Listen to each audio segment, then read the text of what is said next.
नमस्कार, मनीषा रेसिपीमध्ये तुमचं खूप खूप स्वागत आहे. आज आपण बनवणार आहे मुरमुरे आणि डाळ्यांचे लाडू. आता संक्रांत आलं आहे. थंडी म्हटलं की गुळाचे आपण पदार्थ खातो. तसेच लहान मुलांना हे लाडू पौष्टिक पण आहे. तसंच मोठ्यांना पण पौष्टिक आहे. कारण गुळ असल्यामुळे लोह त्यात आहे. तर आता आपण चला लाडू करूया. त्यासाठी आपण मुरमुरे प्रथम चाळून घेणार आहोत. मुरमुरे आपण इथे चाळून घेणार आहोत कारण त्यामध्ये कचरा किंवा माती वगैरे असते, त्यामुळे आपण चाळून घेणार आहोत. मुरमुरे कढईमध्ये आपण मंद आचेवर असे परतून घेणार आहोत कारण त्याच्यामध्ये मॉइश्चर असतं. आता बघा, आपण एक 2 ते 3च मिनटं आपल्याला मुरमुरे छान परतून घ्यायचे. जोपर्यंत त्याला क्रिस्पीपणा येत नाही तोपर्यंत आपण जास्त भाजायचे नाही, नाहीतर तुमचे लाडू असे व्यवस्थित होणार नाही.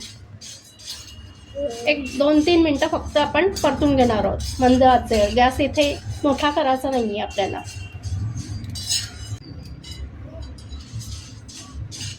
या ठिकाणी हे बघा, मुरमुऱ्याचं मॉइश्चर निघून चांगले आता क्रिस्पी झाले.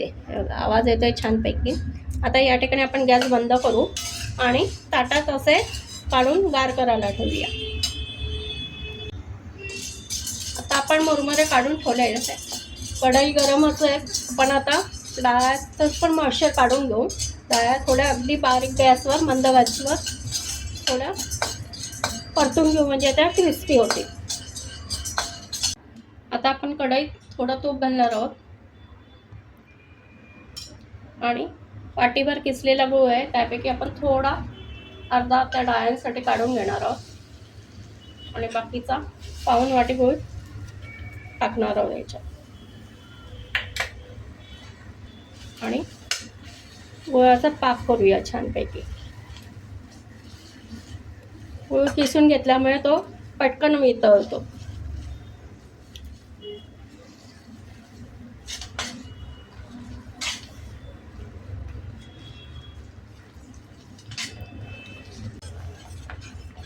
हे बघा, गूळ छानपणे वितळला आहे आणि त्याला असा फेस येतो, म्हणजे आपला गुळाचा पाक होत येतोय, म्हणजे शिजत आलेला आहे पाक चांगल्यापैकी. आपण हलवत राहूया. साधारण 5 मिनटं आपण गूळ वितळण्यास वेळ गेला आणि परतून घेण्यास. यावेळेस आपण वाटीमध्ये पाणी घेतलंय आणि गुळाचा पाक यावर टाकणार आहोत. इथे गॅस कमी करूया आपण, आता पाक जळून जाईल.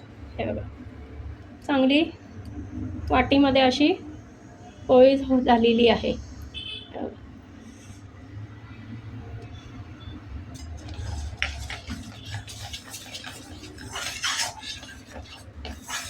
या ठिकाणी आपण गॅस बंद करूया आणि गार केलेले मुरमुरे यात घालणार आहोत.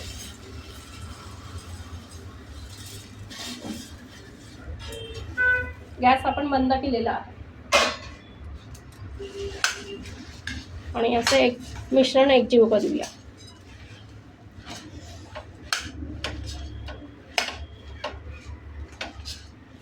अगदी झटपट होतात आणि मुलांना आपल्याला मधल्या वेळेस खायला किंवा संक्रांतीच्या निमित्ताने आपण हे ह्या सणाला आपण हे लाडू, तिळाचे लाडू, मुरमुऱ्याचे लाडू, डाळीचे लाडू असे करत असतो.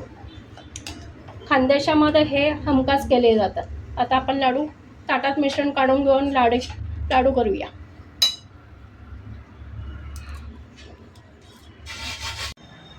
आता हे थोडं गरम आहे, किंचित आपण गार करून घेऊया. जास्त गार नाही करायचं आहे. आणि हाताला तूप लावून घेऊन आता लाडू करूया. पटपट वळतात हे लाडू. हे बघा, अगदी काही सेकंदातच ते गुळ असल्यामुळे आवळला जातं. फक्त हाताला थोडे गरम असल्यामुळे चटका लागतो. अगदी छानपैकी पटकन होतो लाडू हा.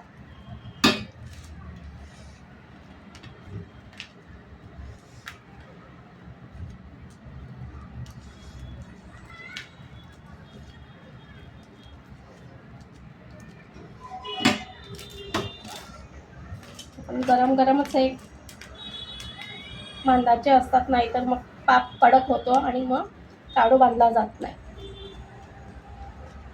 ही कृती आपल्याला पटपट करायची आहे.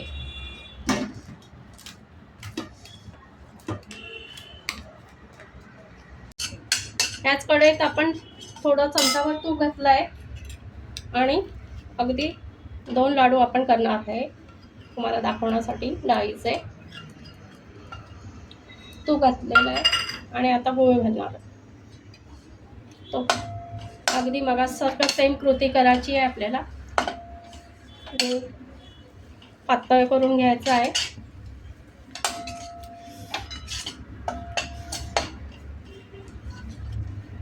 यामध्ये पाणी नाही घालायचं आहे आपल्याला पाकामध्ये, त्याच्यामुळे मऊ पडतो लाडू.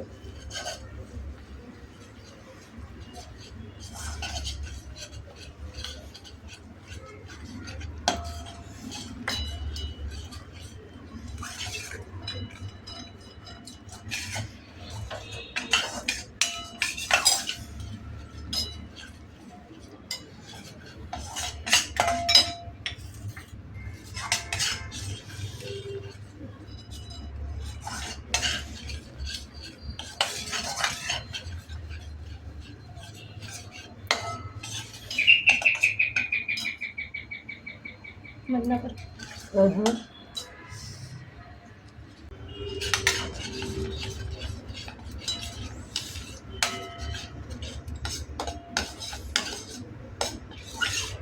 त्याला आता आपला पाक होत आला आहे.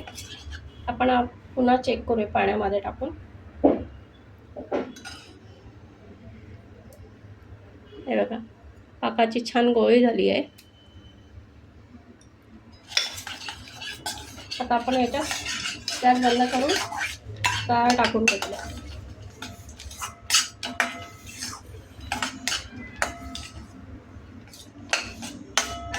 एकत्र करू मिश्रण आणि ताटात काढू. आपण त्यात थोड्याशा डाळ्या अजून ॲड केलेल्या आहे आणि आता आपण असे छान छोटे छोटे लाडू बनवून घेऊ.